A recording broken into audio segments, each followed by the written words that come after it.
আজকে কিছু কথা তোমাদের সঙ্গে শেয়ার করি। চারিদিকে শুধু দেখছি যে পরকীয়া করে মানুষের সুন্দর, সুন্দর সংসারগুলো ভেঙে যাচ্ছে। মাশাআল্লাহ আপুকে কিন্তু আমরা সবাই চিনি। আর মাশাআল্লাহ আপুর লাইফটা কিন্তু আমরা কম বেশি সবাই দেখেছি। মাশাআল্লাহ আপুর হাসব্যান্ড নাকি পরকীয়ায় লিপ্ত হয়ে মাশাআল্লাহ আপুকে ডিভোর্স দিয়ে অন্য একটা মেয়েকে বিয়ে করেছে। তার লাইফটা দেখে যেটা বুঝতে পারলাম যে তাদের বিয়ের নাকি এখনো ১ বছরও পূরণ হয় নাই। এর মধ্যে কিন্তু তাদের একটা ফুটফুটে কন্যা সন্তানও হয়েছে। এগুলা নিয়েই এখন সবাই মাতামাতি করতেছে যে আসলে পুরুষ কিসে আটকায়। সব পুরুষ মানুষ তো আর এক হয় না। পুরুষ মূলত ২ প্রকারের হয়। এক হচ্ছে কাপুরুষ আর ২ হচ্ছে নেক পুরুষ বা যাকে গুণী পুরুষ বলে। আর এইসব কাপুরুষগুলা নিজের ঘরের বউ ছাড়া দুনিয়ার সব মেয়ের কাছে গিয়েই তারা আটকায়। আর যে নেক পুরুষ সে কিন্তু একজনের প্রতি আকর্ষিত থাকে, সেই এক নারীকে ভালোবেসে কিন্তু সারা জীবন কাটিয়ে দিতে পারে। পুরুষ মানুষের ভালোবাসা কিন্তু মারাত্মক লেভেলের সুন্দর। নেক পুরুষ মানুষের চিন্তা ভাবনা কিন্তু এরকম থাকে যে আমার ফ্যামিলিটাকে আমি কিভাবে ভালো রাখবো বা আমার সংসারটাকে আমি কিভাবে চালাবো, সেই চিন্তাই কিন্তু তার মাথার মধ্যে থাকে। এসব বাজে চিন্তা কিন্তু তার মধ্যে আসেই না। মাশাআল্লাহ আপুর এই কাপল ভিডিওগুলা দেখে মানুষ কত নাই আফসোস করছে।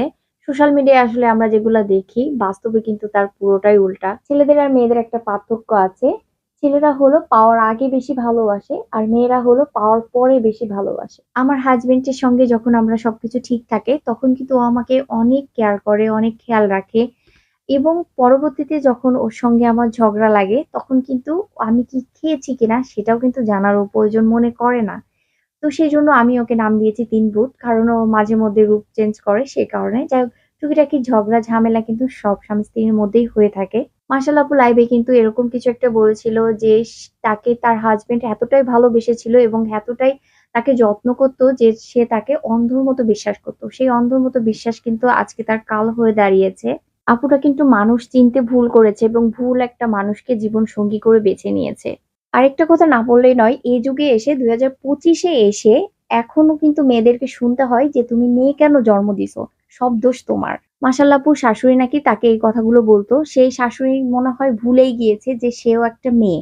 সে একটা মেয়ে হয়ে কিভাবে অন্য একটা মেয়েকে এই কথাগুলো বলতে পারে। এরপরেও কিন্তু থেমে নাই। চিটাগাং মানুষের কি সমস্যা ভাই? সব চিটাগাং মানুষের একই কাহিনী যে যৌতুক ছাড়া বিয়ে হয় না। কেন? যৌতুক ছাড়া কি বিয়ে হয় না? ফার্নিচার লাগবে বিয়ে করতে। কেন ভাই? ফার্নিচার লাগবে কেন বিয়ে করতে? তো সুন্দর একটা মেয়ে তোমাদের মানুষ করে দিছে। সে মেয়ের দিকে তাকিয়ে সারা জীবন কাটায় দাও না?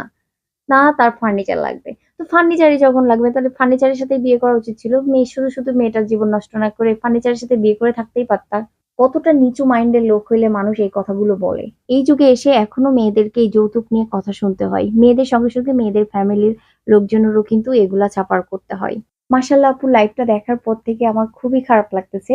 একটা মেয়ে কতটা আকুতি করতেছে যে তার হাসব্যান্ডের কাছে যে, "আপনি যেভাবে চান, আপনি যেটা বলেন আমি আপনার কাছে সেইভাবে প্রেজেন্ট হব। তারপরেও আপনি এগুলা করেন না। আমার কাছে ফেরত আসেন।" আপুটা তাকে কতটা ভালোবাসে যে তার সংসারটা বাঁচানোর জন্য সবকিছু ভুলে গিয়ে তার হাসব্যান্ডকে আকুতি মিনতি করতেছে যে, "আপনি ফেরত আসেন।" তার হাসব্যান্ড কিন্তু তার কোনো কথাই শোনে নাই। তাকে ডিভোর্স দিয়ে আগে নাকি ৩ টা ডিভোর্স হয়েছে, এরকম একটা মেয়েকে নাকি সে বিয়ে করেছে। মাশাআল্লাহ আপু কিন্তু বিয়ের পরপরই জানতে পারছে যে তার হাসব্যান্ড তার সঙ্গে চিট করতেছে। এরকম কিছু একটা যদি আমার হাসব্যান্ড আমার সঙ্গে করে, আমি তো ওই ব্যাটারে খুন করে জেলে যাব, তাও তো অন্য কারো হতে দিব না। সবার মুখে ভালো, ভালো রিভিউ শুনে আমরা দাগি মুভি দেখতে গিয়েছিলাম। আমরা গিয়েছিলাম নতুন যে স্টার সিনেপ্লেক্সটা হয়েছে উত্তরা সেন্টার পয়েন্টে এয়ারপোর্টের পাশে যে সিনেপ্লেক্সটা হয়েছে ওটাতে গিয়েছিলাম। সবার মুখে ভালো, ভালো রিভিউ শুনে আমরা দাগি মুভিটা দেখতে গিয়েছিলাম। আমাদের ২ জনের একজনেরও দাগি মুভিটা ভালো লাগে নাই। হলের ভিতরে বসে প্রচুর বোরিং হচ্ছিলাম। লাস্টে মোবাইল নিয়ে স্ক্রল করা শুরু করলাম। দেখি আমার মতো অনেকেই মোবাইল নিয়ে গেম খেলতেছে, অনেকেই দেখি ফুটবল খেলা দেখতেছে। তারপর ভাবলাম যে শুধু বোরিং আমি একা হচ্ছি না। আমার মতো অনেকেই আছে।